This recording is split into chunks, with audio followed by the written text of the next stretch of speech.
Ladies and gentlemen, welcome back to the channel. You join me now in October, on the most spoopy month of the year. And this October, we're going to review 3 spoopy games. And while the first one on the list isn't exactly what I would call a horror, it's definitely filled with its fair share of spoopy moments and horrific imagery. We're talking about Zero Time Dilemma for the PlayStation Vita. Now, I'll be honest, I knew going in that this just wouldn't be able to hit the heights of Virtue's Last Reward or 999. Though that said, this is still far and wide a better written game than most I've played. So let's get into it.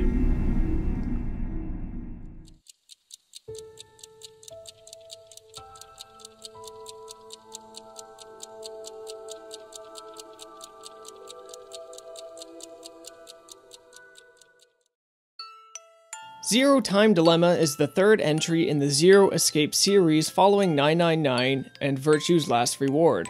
The game is developed by Chime and published by Spike Chunsoft in North America and released in mid-2016. Before we get into this, I gotta say, the biggest reason to play these games is the story, it's the narrative. Because of this, I won't be able to provide too many story details, as I'd like to keep this review as spoiler-free as possible, so that you might be able to experience the magic of it yourself. So, keeping that in mind, let's get going.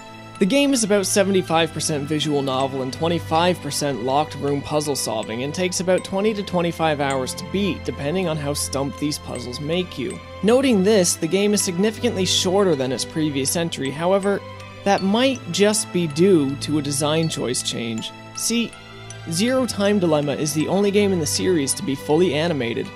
This means that you experience everything in real time, and less time is spent having to be descriptive about actions that are going on. But this leads us to the first of many glaring issues with this entry. The animations in this game are rigid and derpy, and the change to being fully animated led to a whole new slew of issues. While sometimes the animations lend well to the action and voice acting, it really can't be ignored just how bad some of it looks. Also, where this is a very dialogue-intensive game, the lip sync is distractingly inaccurate. For obvious reasons, of course, the game was never developed to be played in English natively. Thankfully, you can switch between English and Japanese voices at any given time. The Japanese voice acting is better, but where it's fully animated, you can't choose how fast the action unfolds anymore. Because of this, I left the game in English just in case I couldn't read the subtitles fast enough. During my playthrough, I only noticed one typo in the subtitle translation, so I really can't fault the game for its translation this time around. Overall, I wouldn't say it was a bad idea to switch to being fully animated, but it's not developed or executed good enough to be fully realized as a strengthening change in the series. Hell, the hair and cloth physics are completely broken and hard not to laugh at when they are used. Mira's got some nice boobs though. Good jiggle physics. The story this time around is just like the others. 9 people are trapped in a facility, and the only way to get out and save humanity from the release of a deadly virus is to venture into parallel worlds and alternate timelines, and learn enough information to make one single timeline result in a positive outcome. In all other timelines, doom is the certain outcome. The 9 people are divided into groups of 3 and dropped into separate parts of the triplex facility, unable to communicate with each other, save for an imperfect carrier pigeon messaging system executed by sending a dog through some vents. Systematically, they are all put to sleep every 90 minutes so they can be moved from room to room to solve puzzles. At the end of the puzzle, you're given a dilemma with very little time to decide what to do. Some puzzles are simply push the button to kill some people, or don't push it and don't kill anybody. Every time somebody dies, something called an X-Pass is revealed. An X-Pass is simply just a word used as part of a password to escape. 6 X-Passes are required to escape the facility, so you can see why some may feel obligated to kill the others. Some other dilemmas presented at the end of the locked room puzzle segments are simple actions where the outcomes are entirely up to chance, and this was the one thing I disliked the most about the game. These chance-based actions can be Things like a game of Russian roulette, or the outcome of rolling dice. The good outcome is always locked until so many other story events are finished. There's no relevance to the other story events being required, so this is nothing more than an artificial barrier for progress. I don't mind too much as it allows the narrative to unfold correctly and coherently. However, I do find this artificial barrier slightly cheapening to the overall genius of the puzzles and writing offered within the game. Let's look at the locked room puzzles for a moment. All the locked room puzzle segments work the same way, as they would. You guide the camera around the room on a set of rails, pick up items in the environment, and put them all to use in the most clever way you can think of to acquire a key to escape the room. The camera has been massively improved over the previous entries, as has the touchscreen when interacting with environment items and the inventory. However, the puzzles you need to solve are far easier than before. Very little in the game had me stumped this time around. In fact, the only time I did get stumped was, well, there was kind of embarrassing to say, but I was trying to put a password into the wrong computer for 3 days. I didn't realize there was another computer I could put it into, so it's kind of my own fault. You're a fucking idiot. It's just that now the games are not based on as much science that might be unfamiliar to the player, or they simply don't require as much logical thinking. Some of the puzzles are simple sliding tile games, while others require you to decipher alien numerics with very little to go on. A very mixed bag and some really cool ideas littered throughout to still make for an amazing and unique experience in puzzle solving, but nothing quite hit the same highs as Virtue's Last Reward. The same can be said about the story. For the first 14 hours it was all very straightforward, and I really didn't think it would have quite the jaw-dropping reveals of the previous entries. Well, for the most part I was kinda right about that, but holy shit, the reveals in this game are still incredible. If you're a sucker for plot twists, start the series immediately.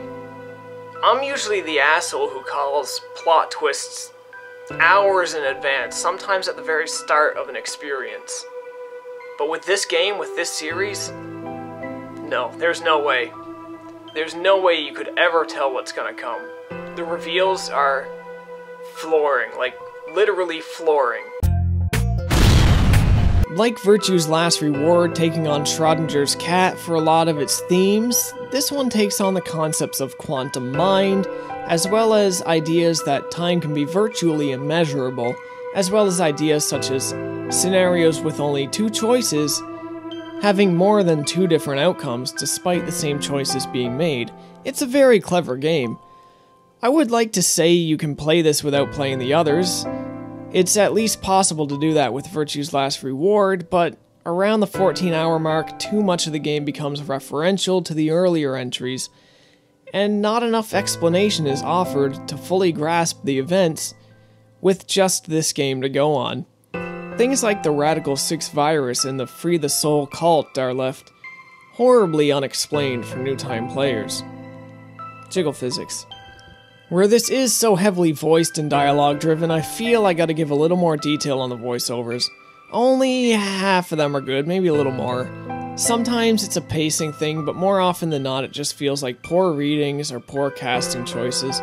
Eric was noticeably bad, and he also looks like Eric Foreman from that 70s show, and he is a dumbass to boot.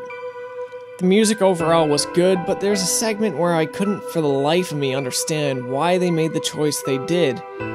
This segment happens during a visual novel area, where 2 of your characters are chronicled spending 10 months of game time together. You'll know the spot when you hear it.